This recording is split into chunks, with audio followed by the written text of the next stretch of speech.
Fala, meus arretados, tudo bem com vocês? SPFC Arretado gravando mais um vídeo para o canal e para falar desse jogo que praticamente acabou há poucos instantes. São Paulo 1, Palmeiras 1, dentro do Morumbi. Obviamente eu não fui para o jogo, né? Porque senão não estaria gravando aqui tão rápido, por questões pessoais, mas vamos falar muito desse jogo e como sempre, de costume, para ser rápido, né? Se você chegou aqui, eu peço que você se inscreva, que compartilhe, né, que curta o vídeo se gostar no final, né? Sempre um prazer ter você aqui, seja você novo ou você já antigo, beleza? E de cara, já vamos, como sempre, fazendo a divisão, falando dessa partida, como é que o São Paulo desempenhou nessa partida. Bem, eu começo falando que, assim, ao meu ponto de vista, o São Paulo faz uma partida bem regular.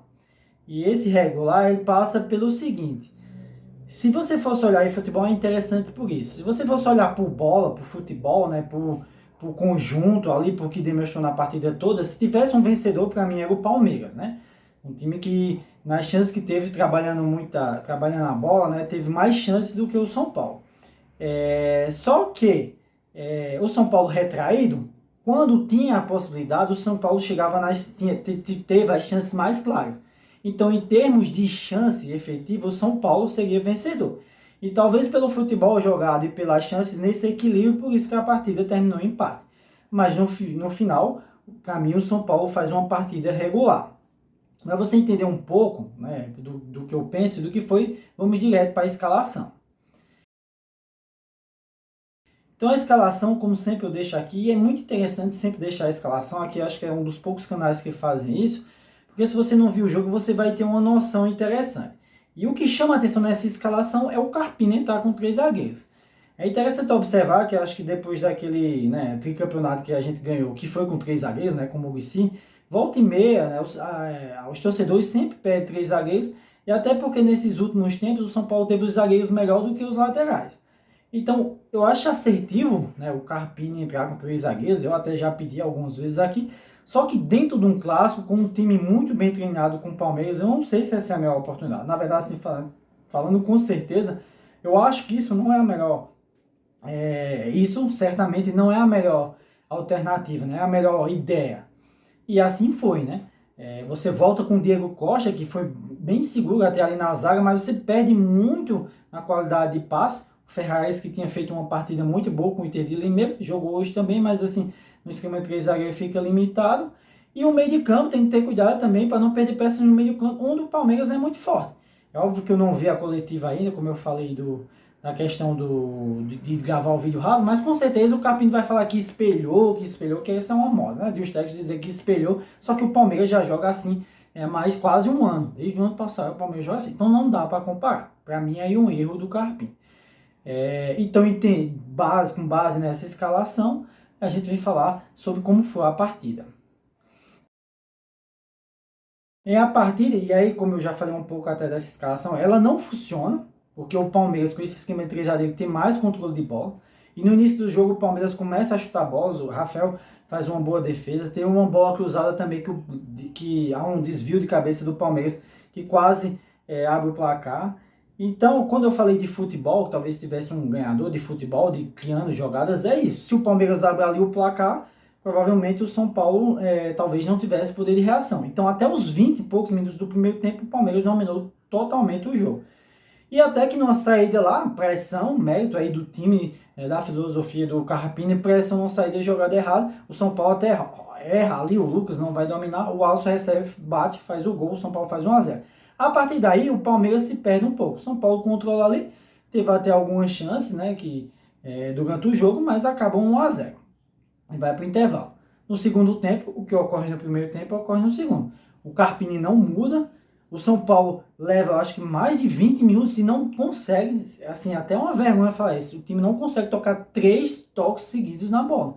A bola ia para frente, rebatia, voltava, o Palmeiras em cima, Palmeiras em cima. Obviamente o Palmeiras sem criar muitas chances. E teve mudança, né? Entrou o Henrique também, dando mais movimentação e outros jogadores.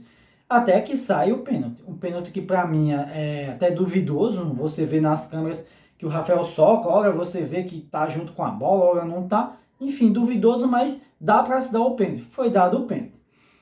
Empata o jogo e aí, obviamente, o Palmeiras retrai e o São Paulo começa em cima. né, volta a pelo menos tocar a bola ali, né, conseguir fazer algumas jogadas.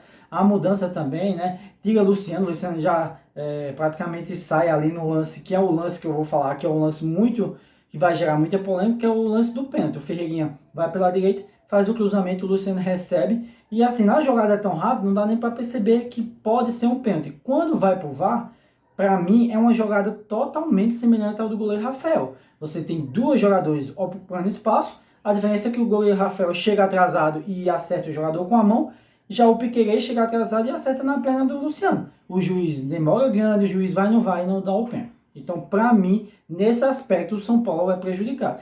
Você vê que raramente eu falo isso aqui, porque eu acho que a arbitragem do Brasil é isso, não tem critério. Para mim, são lances inteiramente iguais. A diferença é que é um goleiro, né, com um jogador e ali dois jogadores, mas o lance inteiramente igual. Então, se deu um pênalti para um, tem que dar para outro.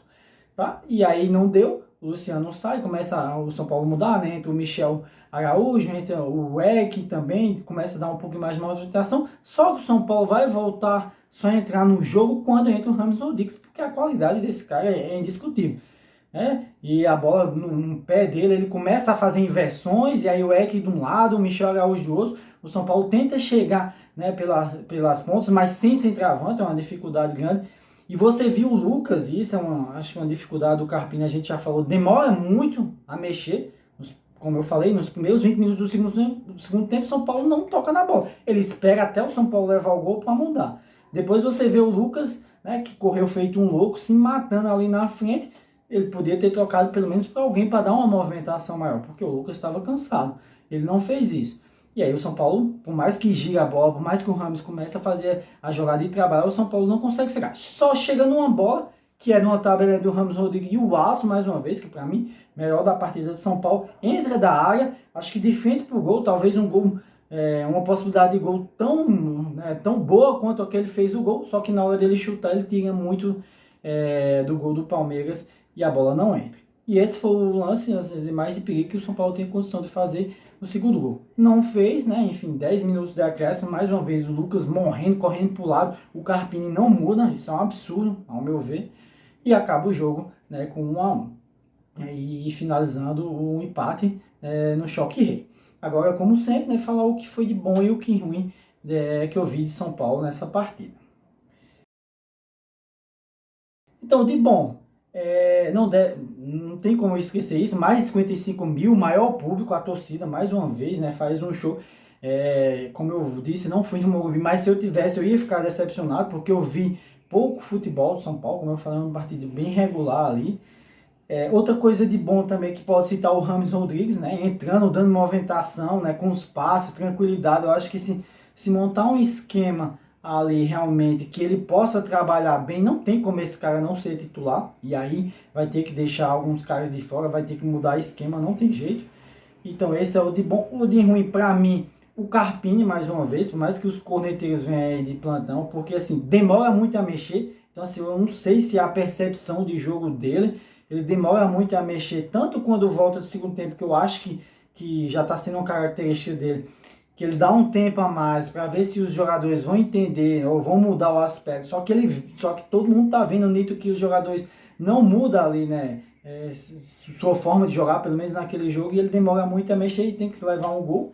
Então esse é um aspecto ruim. E também essa mudança de esquema tático. Eu acho que mudar esquema tático ou criar alternativas contra o adversário, em função do adversário, eu acho que isso é válido. Só que não dentro de um clássico, de um time extremamente bem treinado, um dos melhores times nesses últimos tempos do país. Eu acho que é muita prepotência do Carpini fazer isso e esperar que as coisas dêem certo. Hoje ainda foi um empate. Mas como eu disse, em termos de bola, de jogo, para mim, se tiver um vencedor, seria o Palmeiras. Em termos de chances criadas, chances efetivas, reais, o São Paulo teria ganhado esse jogo, beleza? Então é isso que tinha para falar desse vídeo. Vamos esperar para o próximo jogo, né? Praticamente a gente já está aí na segunda fase, que é o importante é a segunda fase, né? Que são mata-mata, mas também dá essa primeira fase, dá uma noção do que a gente vai encontrar pela frente. Beleza? Então é isso que eu tenho para falar para vocês. Se vocês gostarem do vídeo, dê o seu like, compartilhe, curta e mostre para toda a família e todos os amigos. Beleza? Arretado, uma ótima semana para vocês e fiquem com Deus.